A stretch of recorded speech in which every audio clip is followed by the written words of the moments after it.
So this is a 95 Buick Century, and the Century came out in 1982 and it was made through 1996. So initially this car was set to replace the rear-wheel drive G-body platform cars. So the Sierra, the Pontiac 6000, the Chevy Celebrity were all set to replace the rear-wheel drive G-bodies. That did not wind up happening. They went along side by side for a few years, but nonetheless, the 81 Buick Century was a four-door G-body car. And what's interesting about this car is that it's essentially really the same car that it was back in 1982. It went through a lot of different motors though. You had the 3.1 carbureted Buick, you had the Iron Duke, you had the 3300, this one has the 3100, and there was a 2.8 available in these two, just so many different motors. So let's do our once around. This car only has 85,000 on it. And what I also like is that it's the newest old school GM car you can get, because it feels a little modern, but at the same time it feels like a classic 80s or even late 70s GM. So the Buick was more expensive than the counterpart old Sierra, and the Buick and the Olds were the only ones that trekked along until 1996. So you can see Century. The older ones had a window over here, but in 1989 when this sheet metal came out, even though it's the same car, sheet metal was revised for 89. But 88 and older have a window here. And the older ones also have a real emblem over here. This is just a Buick sticker. This one is the base. You just have your regular hubcaps, but spokes were available. Buick hood ornament, which is very nice. Buick Touch with waterfall grille. And the older models also had a Buick emblem over there. Power antenna, which works, very nice.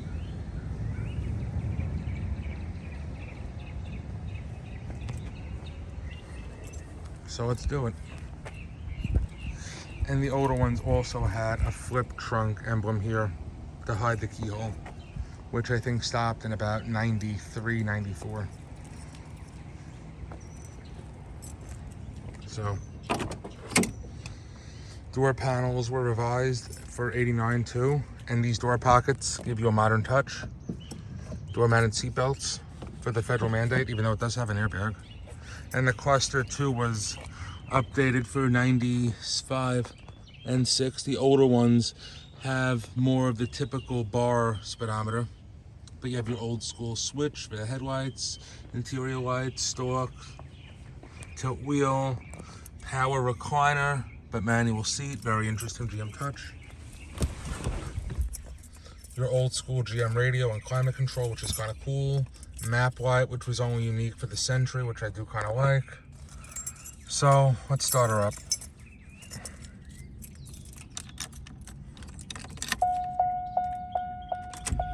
So you have all these interesting things. Low traction. Like I said, it really feels like a newer car than it is. AC is nice and cold, it does work. 4-speed auto. Mirrors, the Limited has lighted. Only 85,000, so let's pop the hood. And yeah, open the window, which works beautifully. So like I said, this one has a 3.1, which this motor was kept from GM until the early 2000s. We came in 34, running a little rough. And you have a hood strut too, which is only kind of the old still on a prop rug, go figure. So let's see what she does, shall we?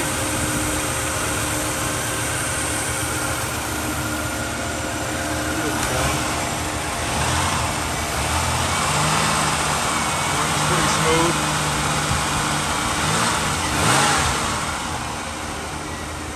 Powerful enough motor. Let's climb in the back. And the back seat on these A-body cars, in my opinion, is some of the most uncomfortable GM ever had. I don't know why, because the front is very comfortable, but in the back, your knees are always going into the seat, and I'm 5'11", and I feel very uncomfortable in these. But I do love that Buick dash with the wood and the old school Buick vents with the on and the off for the vent. Dome light, typical window, and it's a safety, doesn't open all the way. I don't know why GM didn't change that, and that's an old school thing, go figure.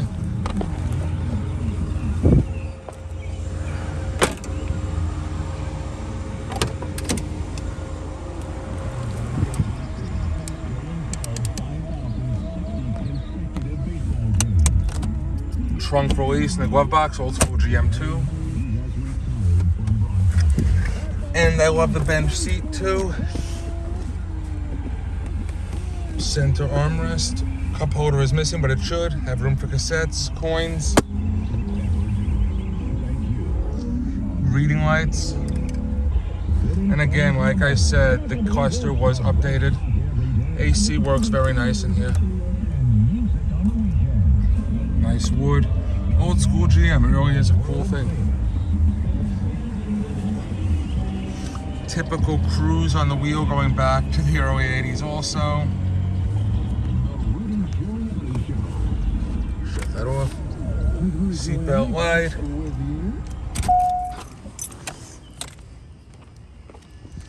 These cars sold very well, even though they were so dated by 96. In fact, GM made money on every one of these sold, because they were all paid off.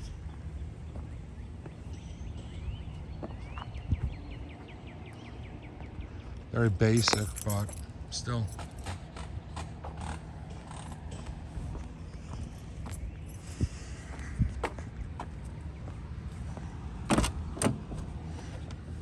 Nice cloth. Power seats, full power seats were available. You still have your old school GM seat clickers. Headliner's mint in here too. It was an old woman's car, you can tell.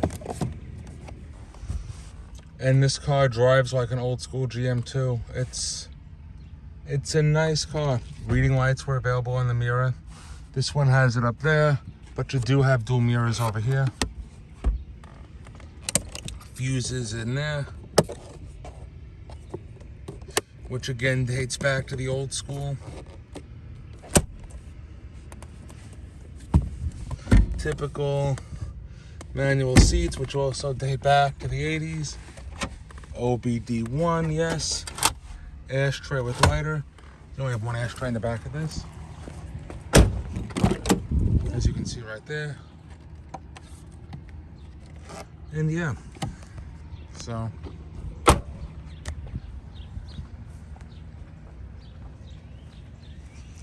just something that's kind of cool because of the year it is, and yet how it feels so modern to me, even though it really is a very old car, older than it actually is, because it dates back to the early 80s. And a lot of these components, like the climate control, date back to the 70s and everything. But this is Harry Rez signing off for now.